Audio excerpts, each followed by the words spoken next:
ممبر شریف کا تشریف فرما باوقار علماء کرام، معزز سامعین، دور دراز سے آئے ہوئے تمامی مہمانان کرام، السلام علیکم ورحمۃ اللہ تعالی وبرکاتہ۔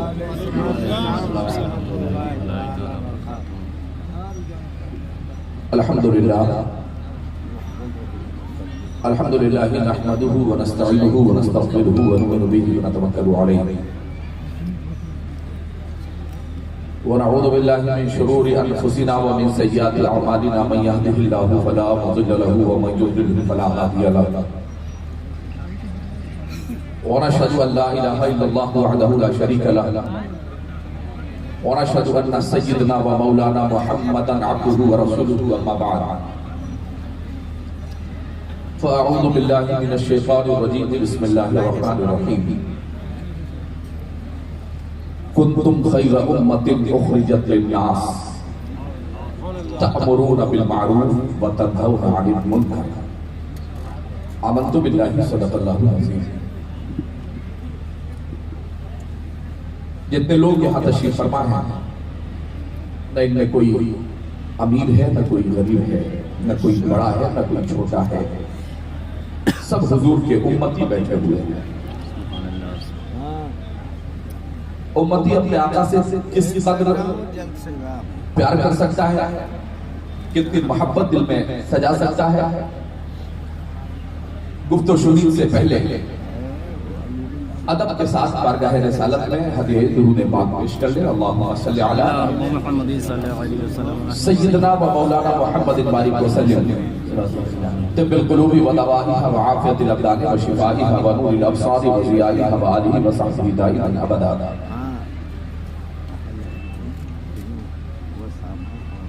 انتہائی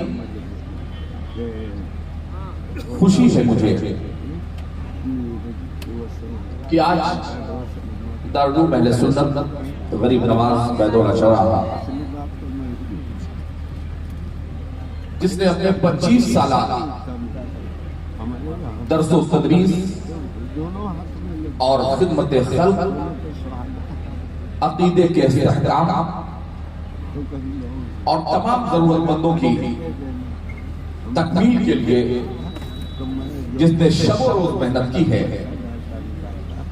اور 25 سال اس نے اپنے مکمل کیے ہیں، جس موقع پر سبھی مدارس اسلامیہ میں 25 سال، 50 سال، 100 سال پر سلور جبلی پروگرام خوشی کا ایک نیا اور الگ انداز ہوتا ہے، جو آج دارالعلوم غریب نواز منا رہا ہے۔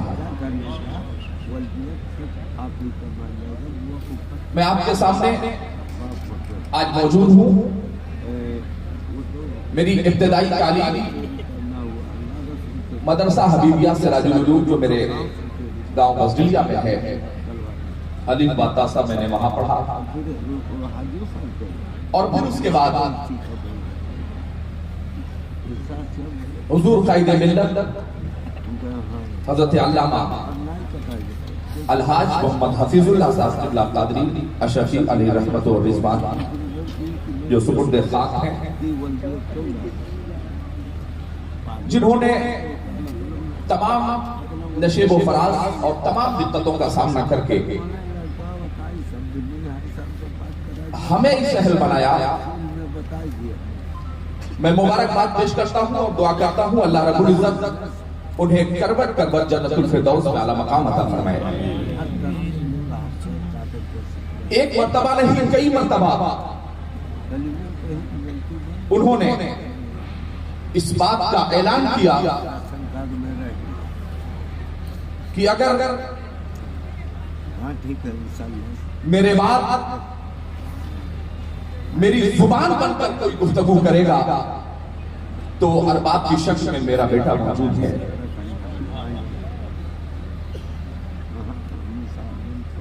جمعے کے خطبے میں حضور والا نے کہا تھا کہ میری ایک آنکھ اگر مولانا مقصود اکرم، مولانا ارشد صاحب ہیں تو میری دوسری آنکھ ارباب ہے. اور یقین کیجئے چاہے وہ خطابت کا میدان ہو، میں ٹوٹے پھوٹے انداز میں جو بھی گفتگو کرتا ہوں، اور چاہے وہ میدان سیاست ہو، ٹھیک اسی جگہ پر مدرسے کے گراؤنڈ میں بیٹھ کر میرے وہ احباب یہاں بیٹھے ہوں گے جنہوں نے کہا تھا کہ حضرت ارباب بابو سیاست میں بڑے سرگرم ہیں، آپ تاکید کر دیں کہ ایسا نہ کریں، تقریر اچھی کرتے ہیں، بولتے اچھا ہیں، اس لیے یہ بہت آگے جا سکتے ہیں. اس موقع پر مجھے حضرت کا وہ جملہ یاد ہے کہ حضرت نے کہا تھا کہ خبردار، اگر میدان خطابت کے ذریعے دین کی خدمت کی جا سکتی ہے تو مدارس اسلامیہ، خانقاہوں کے تقدس اور مسجدوں کی حفاظت کے لیے ہمارے بچوں کا میدان سیاست میں مضبوطی کے ساتھ ہونا بھی بہت ضروری ہے. سبحان اللہ. حضرت علامہ معین اختر صاحب قبلہ، حضرت علامہ مستقیم صاحب اور یہ تمام علماء کرام، میں ان کی موجودگی میں آج اپنے ادارے دارالعلوم غریب نواز کا جو سلور جوبلی پروگرام ہے، میں آپ کو یہ بتانا چاہتا ہوں کہ دارالعلوم غریب نواز کی تاریخ میں ہمیں یہ لگتا تھا کہ شاید حضرت کے بعد ادارہ کمزور ہو جائے گا، مگر میں اپنے معاونین اور اراکین دارالعلوم غریب نواز کو مبارکباد پیش کرتا ہوں کہ دارالعلوم غریب نواز کی تاریخ میں پہلی مرتبہ 200 سے 250 طلبہ کا اگر یہاں ایڈمیشن ہوتا ہے تو اس بات کا مجھے یقین ہے کہ تمام والدین اور ذمہ داران نے یہ محسوس کیا ہے کہ مولانا حفیظ اللہ صاحب دنیا میں نہیں ہے، مگر ان کی تحریک اور ان کا ادارہ اپنی ذمہ داری کے ساتھ اس کام کو انجام دے رہا ہے. ہم 4-6 افراد اپنے گھر کے کچن کو چلانے میں پریشان ہو جاتے ہیں، 200 طلبہ کے قیام اور قیام کا انتظام کرنا، آپ کو لگتا ہے کہ حضرت نے رسید لے لی اور ممبئی دلی پہنچ گئے، مگر تاریخ شاہد ہے آپ اگر مدرسوں کے لیے نہیں سوچتے، آپ نے مدارس اسلامیہ کے لیے نہیں سوچا، تو آپ کیا سوچتے ہیں کہ آپ کا حریف، آپ کا مخالف وہ پہلے آپ کے گھر پر نظر نہیں رکھتا، اس کی پہلی نظر رسول پاک کے گھر پر ہوتی ہے تاکہ مدرسوں کے ذریعے جو آکسیجن فراہم ہو رہا ہے اسے کسی قیمت پر بند کر دیا جائے. ان ممالک کی تاریخ اٹھا کر دیکھ لیجئے، جن مدرسوں میں، جن ممالک میں مدارس اسلامیہ موجود تھا تو بچوں کو نماز کا طریقہ، وضو کا طریقہ، غسل کا طریقہ، حلال اور حرام کی تمیز، جائز اور ناجائز، یہ تمام چیزیں سکھائی جاتی تھی، مگر چن چن کر کے بانوے اسلام کے تمام محبین اور چاہنے والوں کو اس بات کا بار بار سامنا کرنا پڑا کہ آپ کو کسی بھی قیمت پر ہمارے ملک سے یا تو باہر جانا ہوگا اور یا تو آپ کو سزائیں برداشت کرنی پڑیں گی. کس نے یہ کام کیا؟ اسی ڈومریا گنج کی تاریخی سرزمین پر معاملہ آیا تھا قرآن کریم کی 36 آیات کے بدلنے کا. تمام دانشور، تمام ڈاکٹر، انجینئر، پروفیسر خاموش تھے. میدان عمل میں اگر نکل کر کسی نے مضبوطی کے ساتھ اپنی بات رکھی تھی تو قائد ملت حضرت علامہ الحاج محمد حفیظ اللہ علیہ الرحمہ نے بات رکھی تھی. اسی ڈومریا گنج کے کنیا انٹر کالج کے میدان میں اور بھی تمام مسلک کے تمام ذمہ داران میدان میں نکلے تھے. مگر میں آپ سے پوچھنا چاہتا ہوں کہ ایمانداری کے ساتھ بتائیے گا، ابھی محترم افضال صاحب نے کہا کہ بھائی ارباب صاحب اعلان کر دیجئے کہ اگر حضرات علماء کرام نے کھانا کھا لیا ہو تو زینت اسٹیج ہو جائیں. آپ انجن کی حیثیت رکھتے ہیں، قوم اگر ڈبے کی حیثیت رکھتی ہے تو آپ انجن کی حیثیت رکھتے ہیں۔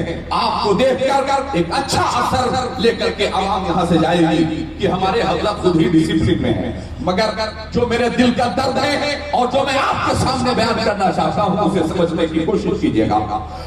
بڑی ہوشیاری کے ساتھ آپ سے چند سو سالوں پہلے عیسائیوں نے مذہب اسلام کی تعلیم کو بالکل الگ اور ماڈرن ایجوکیشن کو بالکل الگ کر دیا بڑی حکمت کے ساتھ۔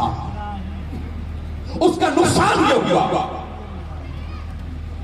کہ کوئی دانشور انسان، پڑھا لکھا آدمی، علی گڑھ مسلم یونیورسٹی سے، جامعہ ملیہ سے، ڈی یو سے، کہیں سے بھی آتا ہے، اسے یہ لگتا ہے کہ مولانا لوگ ٹائم پورا کر رہے ہیں، 8-10 سال کھائیں گے پیئیں گے، پھر رسید لے کر کے چندہ کریں گے، کام ہو جائے گا۔ یہ وہ محسوس کر رہے ہیں جو پڑھے لکھے لوگ ہیں، دنیاوی اور اصلی تعلیم جن کے پاس ہے۔ اور مولانا صاحب کیا سوچ رہے ہیں؟ مولانا صاحب سوچتے ہیں کہ صاحب یہ تو گمراہ لوگ ہیں، یہ فاسق اور فاجر لوگ ہیں، صاحب انہیں تو دین کا کوئی علم ہی نہیں، انہیں تو مذہب کی کوئی جانکاری ہی نہیں۔ ایک دوسرے کے بارے میں یہ غلط فہمی پیدا ہے کہ یہ تو گمراہ ہے، اس نے تو دنیاوی تعلیم حاصل کی ہے، اس کے رہنے نہ رہنے کا کوئی مطلب ہی نہیں ہے، یہ حلال اور حرام بھی نہیں جانتا۔ اور جو یونیورسٹی سے پڑھ کے آ رہا ہے وہ مسکرا کے کہتا ہے کہ اتنا افسوس ہوتا ہے۔ ہم نے کہا کس بات کا؟ کہنے لگے حضرت کسی مال کے دروازے پر گیٹ پر جائیے، مولانا صاحب کھڑے ہوتے ہیں دیر تک اور دیکھتے ہیں کہ پش کرنا ہے کہ پل کرنا ہے۔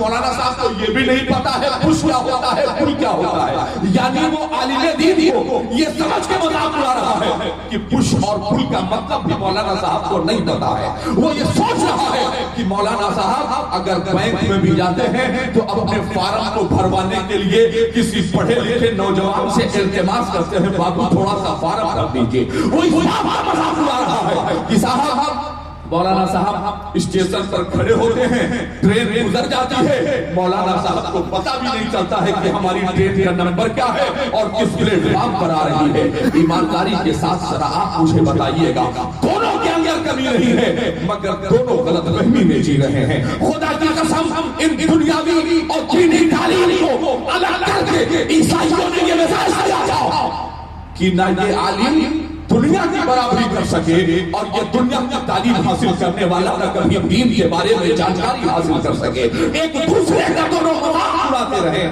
میں نے اس سے پہلے بھی آپ کو بتایا ہوگا کہ دنیا یہ سمجھتی ہے کہ تقریروں کا مطلب یہ ہے، ارباب فاروقی کے کہنے کا مطلب یہ ہے کہ اپنے سارے بچوں کو عالم دین بنا دیا جائے۔ نہیں محترم، ذرا سلطان محمد فاتح کی تاریخ نگاہوں کے سامنے رکھ رہے ہیں۔ کئی ممالک پر اسلام کو بلند کرنے والا وہ عظیم مجاہد جس نے بستر مرگ پر لیٹ کر کے آخری وقت میں اعلان کیا تھا، اپنی افواج کو بڑی تیزی کے ساتھ جس نے میدان میں نکالا تھا اور نکالنے کے بعد آخری وقت میں ان کے تھائی پر ان کے ران پر ایک گھوڑا نکل آیا۔